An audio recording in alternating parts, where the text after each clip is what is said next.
सब पर। नमस्कार, मैं हूं दीप्ति शर्मा और आप सभी का स्वागत करती हूं थर्ड आई न्यूज नेटवर्क में। आइए सीधे रुख करते हैं अभी तक की 10 बड़ी खबरों पर। पीएम नरेंद्र मोदी ने दिल्ली के प्रगति मैदान स्थित international trade promotion organisation complex पहुंचकर किया हवन पूजन। इसके बाद पीएम मोदी आईपीटीओ कॉम्प्लेक्स के निर्माण कार्य में लगे श्रमिकों से मिले और शॉल उड़ाकर उनका सम्मान किया।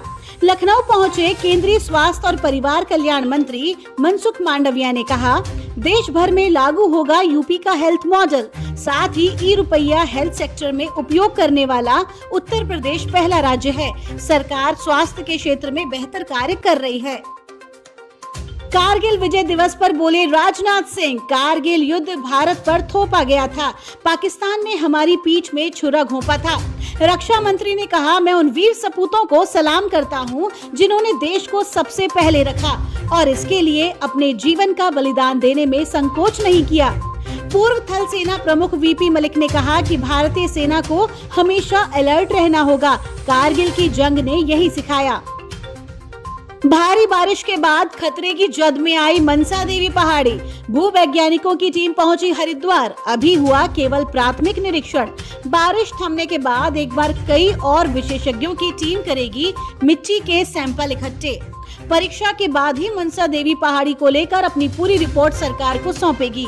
टीम ने बताया कि इस बार भारी बारिश के बाद यहाँ की स्थिति ऐसी बनी है, निकट भविष्य में अगर पहाड़ी का ट्रीटमेंट नहीं हुआ तो ये आबादी वाले क्षेत्रों के लिए खतरे की घंटी साबित हो सकता है। आबादी के मामले में चीन अब भी नंबर 1। भारत की जनसंख्या के बारे में केंद्र सरकार ने संसद में बताया। गृह राज्य मंत्री नित्यानंद राय ने एक लिखित उत्तर में कहा कि संयुक्त राष्ट्र के आर्थिक एवं सामाजिक मामलों के विभाग के अनुसार इस महीने की शुरुआत में चीन की कुल अनुमानित जनसंख्या लगभग 142 करोड़ थी और एक अन्य अनुमान के अनुसार भारत की जनसंख्या 139 करोड़ थी। आदिवासियों के बाद अब दलितों को साधने में जुटे सीएम शिवराज। समरसता यात्रा को किया रवाना। सागर जिले में संत रविदास के मंदिर का निर्माण किया जाना है। इसके लिए राज्य में 5 समरसता यात्राएं निकाली जा रही हैं। इन यात्राओं में समाज के तमाम प्रतिनिधि हिस्सा ले रहे हैं। विभिन्न स्थानों का जल और मिट्टी लेकर सागर पहुंचेंगे। आपको बता दें, सागर के पास बड़तुमा में 100 करोड़ रुपए की लागत से भव्य मंदिर निर्माण के लिए समरसता यात्राएं 25 जुलाई 2023 प्रारंभ हो गई हैं। पांचों यात्रा दल 11 अगस्त 2023 की रात्रि तक सागर में एकत्रित होंगे। मध्य प्रदेश में कांग्रेस का वादा, सत्ता में आने पर किसानों को देंगे मुफ्त बिजली, साथ ही उनके कृषि ऋण तथा बकाया बिजली बिल माफ कर दिए जाएंगे। बिहार में लालू के दबाव में झुके नीतीश, किया बोर्ड निगमों का पुनर्गठन। लालू के करीबी भोला यादव को मिली जगह। राजस्थान के विद्यार्थियों को प्रतियोगी परीक्षाओं की तैयारी के लिए अब जिला मुख्यालयों में आवास की सुविधा मिलेगी। राज्य सरकार द्वारा प्रदेश के 28 जिलों में विवेकानंद यूथ हॉस्टल खोले जाएंगे। राहुल गांधी की तर्ज पर राजेंद्र गुड़ा ने ट्विटर बायो पर लिखा, डिसमिस्ड मिनिस्टर, क्या कांग्रेस की बढ़ाएंगे मुसीबत। फेसबुक और इंस्टाग्राम जैसे सोशल मीडिया मंच का परिचालन करने वाली मेटा के वैश्विक मामलों के अध्यक्ष निक क्लेग ने कहा कि भारत में वृहद आधार पर प्रौद्योगिकी आधारित डिजिटल सार्वजनिक बुनियादी ढांचा जनहित पर केंद्रित है और ये दूसरों के लिए एक शानदार मॉडल है। वहीं 2 अगस्त को फिर होगी जीएसटी काउंसिल की बैठक। Online gaming, casino, horse racing के मुद्दे पर होगी चर्चा। ऑनलाइन गेमिंग पर 28% जीएसटी लगाने के फैसले का सरकार के भीतर से लेकर गेमिंग इंडस्ट्री की तरफ से भारी विरोध हो रहा है। इन्हीं बातों को लेकर जीएसटी काउंसिल की बैठक बुलाई गई है। पूर्वांचल में बढ़ने लगी अमीरी। जीडीपी रैंकिंग में 11वें नंबर पर गोरखपुर, बुंदेलखंड और मध्य यूपी से आगे निकला। यूपी सरकार द्वारा हाल ही में जारी जिला घरेलू उत्पाद अनुमान 2021-22 में राजधानी लखनऊ कसौटी पर नंबर 2 पर। कुछ साल पहले तक अति पिछड़ा माने जाने वाले पूर्वांचल में संपन्नता दस्तक देने लगी है।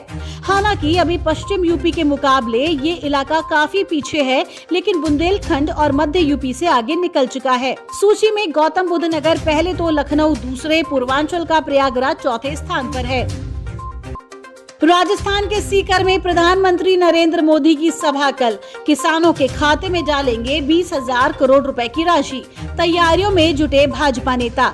कोटा बना राजस्थान का चौथा विकास प्राधिकरण, शहर की बढ़ेगी सीमा, क्षेत्राधिकार में आएंगे 289 नए गांव। कारगिल विजय दिवस पर अभिषेक से लेकर अक्षय कुमार तक सेलेब्स ने किया वीर जवानों को याद। चंद्रयान 3 के बाद इसरो एक बार फिर रचेगा इतिहास। 30 जुलाई को 6 उपग्रहों के साथ PSLV C56 होगा लॉन्च।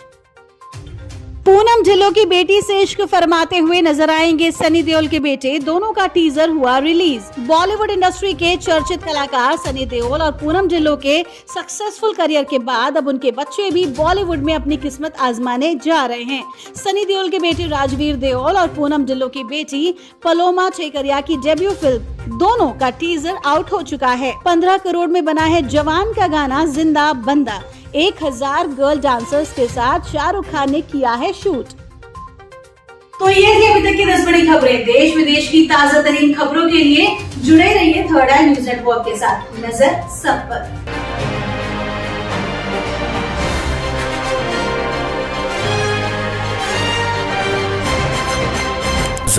सब पर।